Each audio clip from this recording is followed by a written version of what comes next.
Hello नमस्कार दोस्तों। Toppers education hub YouTube channel पर साइंस की वन लाइनर में आप सभी का बहुत बहुत स्वागत है। तो चलिए देखते हैं बारे में। आज हम देखते हैं कौन कौन से हैं। सबसे पहले प्रकाश वर्ष किसका मात्रक होता है। यह प्रकाश वर्ष दूरी का मात्रक होता है। जो लंबी लंबी दूरियां होती हैं, जैसे सूर्य की दूरी मापना, पृथ्वी से अन्य ग्रह की दूरी मापना, ये प्रकाश वर्ष के द्वारा मापी जाती हैं। लंबी लंबी दूरियों को मात्रक होता है प्रकाश वर्ष। अगला होता है हास्य गैस किसे कहते हैं। नाइट्रस ऑक्साइड को हास्य गैस कहते हैं, जिसमें N2O होता है नाइट्रस ऑक्साइड, जिसे हास्य गैस कहते हैं। जल का घनत्व कितना होता है। जल का घनत्व होता है 4 डिग्री सेल्सियस। अधिकतम होता है। एक प्रवर्धक उपकरण होता है डायोड। डायोड कैसा उपकरण होता है, प्रवर्धक होता है। एक कोशिकीय परजीवी होता है। एक कोशिकीय परजीवी हाइड्रा को कहते हैं। किसी अम्ल का संश्लेषण मानव के आमाशय में होता है। कौन सा अम्ल होता है जो जिसका संश्लेषण मानव के आमाशय में होता है, वो होता है HCl, जिसे हाइड्रोक्लोरिक एसिड कहते हैं। अगला, रक्त दाब के उपचार के लिए किस पादप का उपयोग किया जाता है। रक्त दाब के उपचार के लिए सर्पगंधा का उपयोग किया जाता है। किसका उपयोग किया जाता है, सर्पगंधा। ग्रीन हाउस गैस किसे कहते हैं। CO2 को ग्रीन हाउस गैस कहते हैं। रजत पेटों में मुख्य रूप से घटक होता है। जो रजत पेट होते हैं उसमें घटक किसका होता है, सफ़ेद सीसा का, व्हाइट लेड कहते हैं। एक अधातु होती है। अधातु कौन सी होती है, ब्रोमीन एक अधातु होती है। ब्रोमीन एक अधातु होती है। ब्रोम माइक्रोफोन एक उपकरण है जो रूपांतरित करता है किसे, विद्युत सिग्नल को ध्वनि सिग्नल में परिवर्तित करने का कार्य कौन करता है, माइक्रोफोन करता है। फ्यूज तार होता है, वह किसका बना होता है। फ्यूज तार टीन और लेड का बना होता है। फ्यूज तार किसका बना होता है, टीन और लेड का बना होता है।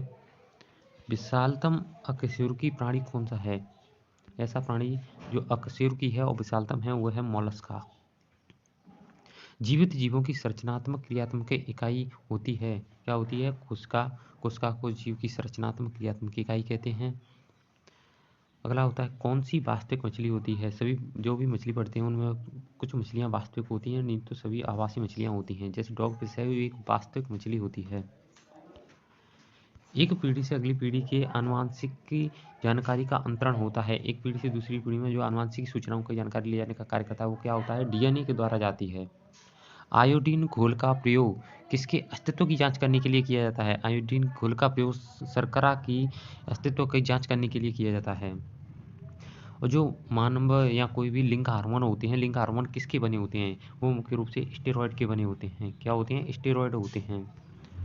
श्वसन के दौरान ऊर्जा किससे उत्पन्न होती है। श्वसन के दौरान ATP से ऊर्जा उत्पन्न होती है। एडोसिन ट्राइफॉस्फेट कहते हैं इसे, जिससे श्वसन के दौरान क्या होता है, ऊर्जा मिलती है।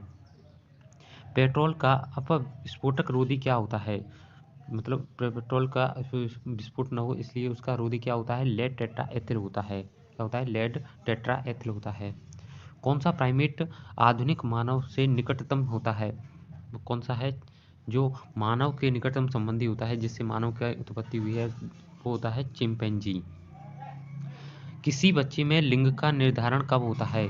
बच्चे में लिंग का निर्धारण कब होता है कि वो लड़का है या लड़की है, या कौन होगा। इस लिंग का निर्धारण अंडाणु के समय निषेचन होता है, उस समय उसका निर्धारण हो जाता है कि वो लड़का होगा या लड़की होगी।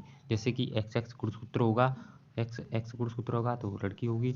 अगर X और Y गुणसूत्र होगा तो वो लड़का होगा। ये कब पता चल जाता है, अंडाणु का निषेचन होता है जब पता चल जाता है।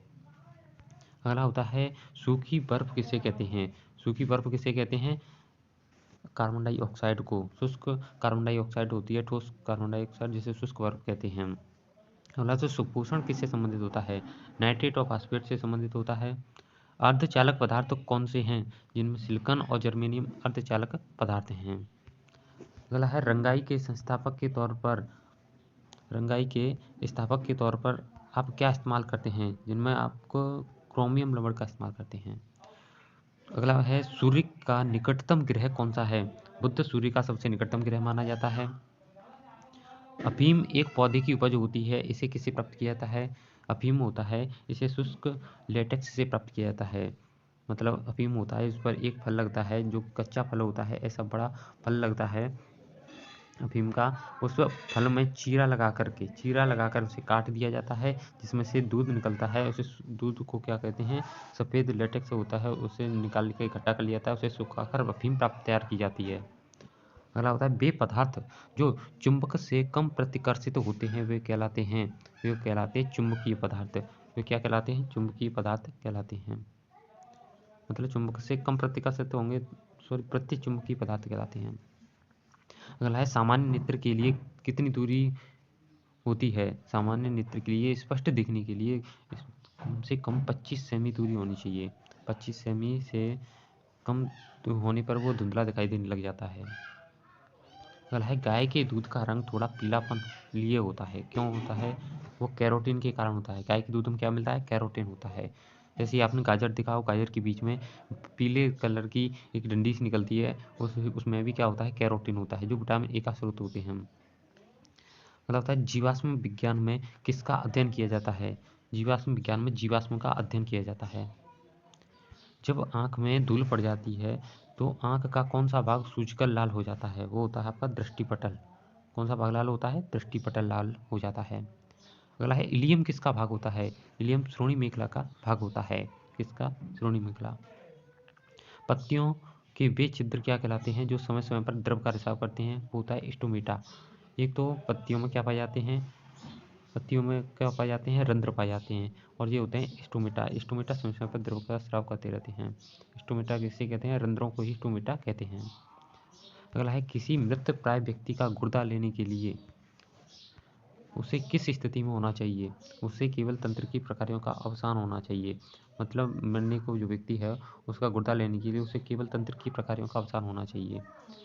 अगला है वनस्पति घी को औद्योगिक उत्पादन में कौन सी विधि काम में लाई जाती है। अपचयन विधि का उपयोग किया जाता है। वनस्पति घी का औद्योगिक उत्पादन करना है तो उसके लिए अपचयन विधि का उपयोग किया जाता है। अगला है किसी बात्या भट्टी में धातु मल के रूप में कौन सा किसका उपयोग किया जाता है, वह है CaSiO4 का उपयोग किया जाता है। मतलब सिलिकेट का उपयोग किया जाता है, कैल्शियम सिलिकेट का उपयोग किया जाता है, CaSiO4 का उपयोग किया जाता है। काली मौत किसे कहते हैं, काली मौत ब्लैक को कहते हैं, जो कुछ चूहों से फैलने वाली कोई बीमारी थी जिसे काली मौत कहते हैं। अगला है ग्लाइकोजन स्टार्च सेल्यूलोज किसके बहुलक होते हैं, ग्लूकोज के बहुलक होते हैं। वह वर्णक जो वनस्पति को पराबैंगनी किरणों के प्रभाव से बचाता है वो होता है फाइकोसाइनिन। फाइकोसाइनिन ऐसा वर्णक है जो वनस्पति पेड़ पौधे होते हैं उनको पराबैंगनी किरणों से रक्षा करता है, जिसे क्या कहते हैं, फाइकोसाइनिन कहते हैं। ऐसे ही विस्तृत स्पेक्ट्रम प्रतिजैविकी किससे उत्पन्न होती हैं, पेनिसिलियम से प्राप्त होती हैं। पेनिसिलियम से किसे क्या प्राप्त होता है, प्रतिजैविकी के रूप में पेनिसिलियम का उपयोग किया जाता है और यह पेनिसिलियम से प्राप्त किया जाता है। खतरे के लाल सिग्नल हैं वो लाल होते हैं, जबकि आँख पीले के प्रति अधिक संवेदी होती है। ऐसा क्यों होता है, क्योंकि पीले की अपेक्षा लाल रंग में क्या होता है, अवशोषण कम होता है। लाल काफ़ी दूर तक चला जाता है क्योंकि इसकी तरंग दैर्घ्य क्या होती है, सबसे कम होती है और यह फैलता कम है, यह फैलता कम है और लंबी दूरी तक जाता है, इसलिए लाल सिग्नल के रूप में इस्तेमाल किया जाता है। तो दोस्तों आज के लिए बस इतना ही। आपको हमारी वीडियो कैसी लगी कमेंट में बताएं। अगर आपको वीडियो अच्छी लगी तो वीडियो को लाइक करें, कमेंट करें और चैनल पर नए हैं तो चैनल को सब्सक्राइब करें। Thank you.